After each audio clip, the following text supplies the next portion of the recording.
দেখছেন সবার খবর, সবার নজর, বার্তা এক নজর।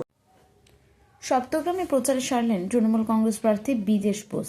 সপ্তগ্রাম বিধানসভা কেন্দ্রের তৃণমূল কংগ্রেস প্রার্থী এবং প্রাক্তন ফুটবলার বিদেশ বোস স্থানীয় দলীয় কর্মী এবং নেতাদের নিয়ে সপ্তগ্রাম গ্রাম পঞ্চায়েতের অধীনে ছোট খেজুরিয়া এলাকায় পায়ে হেঁটে তিনি প্রচার করলেন।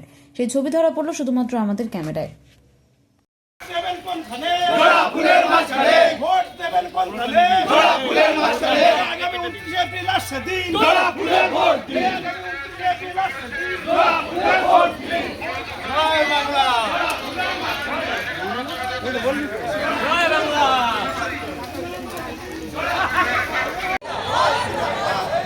আমাদের মধ্যে সপ্তগ্রাম বিধানসভার বিদেশ